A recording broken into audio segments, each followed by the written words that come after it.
aspirantes a blogueiras!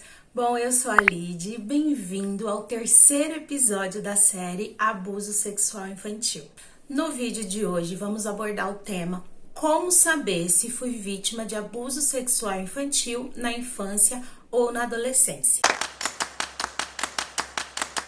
Vou deixar aqui na descrição os links dos dois primeiros episódios. No primeiro episódio eu relato como eu sofri o abuso sexual, quando eu me dei conta de que eu sofri esse abuso e o que eu fiz com o que eu sofri no abuso sexual. Enfim, mas antes de começar o vídeo de hoje, já se inscreve no canal, deixa seu like agora para você não se esquecer, compartilha esse vídeo para que ele chegue no maior número de pessoas que talvez não saibam identificar se sofreu ou não abuso sexual na infância e na adolescência. Preciso já começar esse vídeo quebrando um tabu de que, mesmo que não houve toque, existem determinadas atitudes que são consideradas sim uma violência sexual contra o ser humano.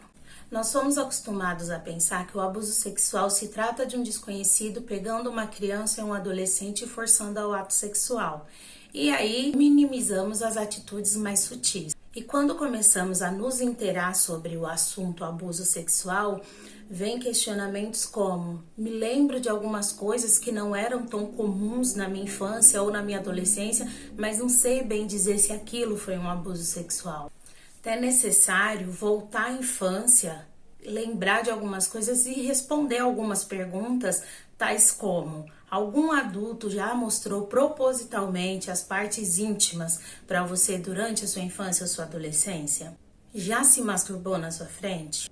Já tocou ou acariciou as suas partes íntimas? Já te deu alguma recompensa em troca de algum ato sexual? Na maioria dos casos de violência sexual, o abusador é algum conhecido ou um parente muito próximo da vítima. E é muito comum quando a gente ouve ou vê alguém relatando, alguém próximo a gente relatando uma situação de abuso sexual infantil ou na adolescência, surgirem algumas dúvidas. Se aconteceu comigo, por que eu não lembro? É muito natural que qualquer pessoa que tenha sofrido alguma experiência traumática na infância desenvolva alguns comportamentos antissociais ou tenha bloqueado essas memórias, que foi exatamente o que aconteceu comigo.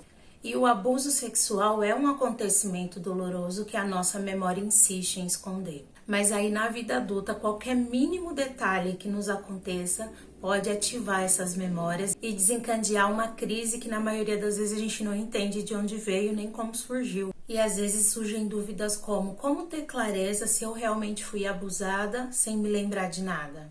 E o que eu posso te dizer é, se existe essa dúvida, alguma coisa tem. E às vezes existem apenas lacunas nas suas memórias. E talvez você se lembre de algo que aconteceu antes ou de que aconteceu depois. O que funcionou para mim? Escrevendo num papel, num diário, flashes de memórias sobre essa questão incomum que aconteceu na minha infância.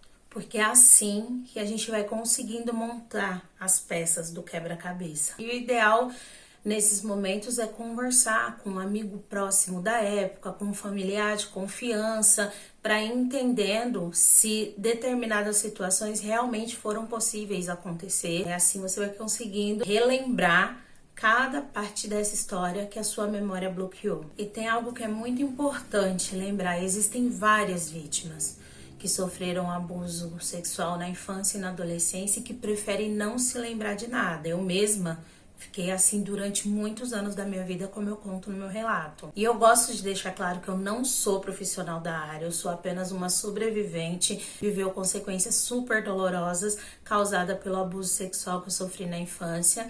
E o que eu posso falar, o que eu posso compartilhar é baseado na minha experiência. E com base em tudo que eu vivi, eu posso afirmar que bloquear memórias e ignorar a realidade não é um caminho saudável.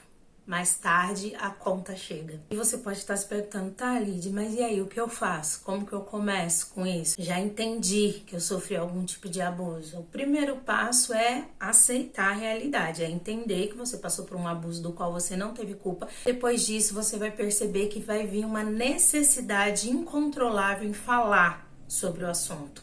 Às vezes você não vai encontrar o território seguro para falar, mas você vai ver que existe uma necessidade muito grande em falar. E é através do falar que o processo de cura vai começar, como com qualquer outra vítima.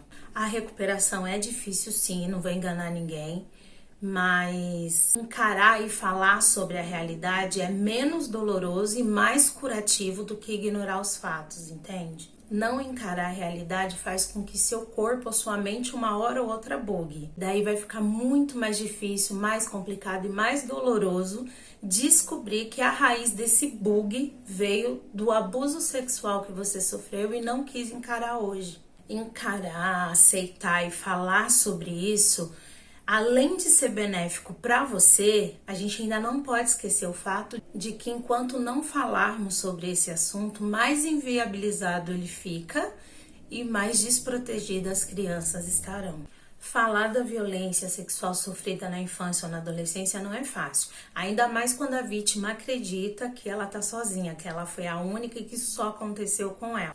Mas você não tá sozinha, você não é só uma voz calada, você é uma de milhares, entende? E eu acredito que uma voz chama a outra. Maria fala porque Joana falou, Joana fala porque Silvana falou e assim sucessivamente. E esse equilíbrio que você acredita que alcançou ignorando essas memórias dolorosas, ele não é real.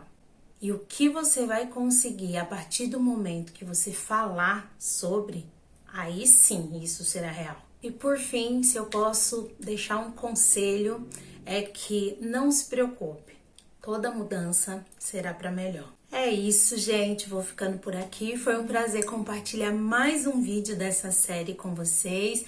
Um beijo e até o próximo episódio. Tchau!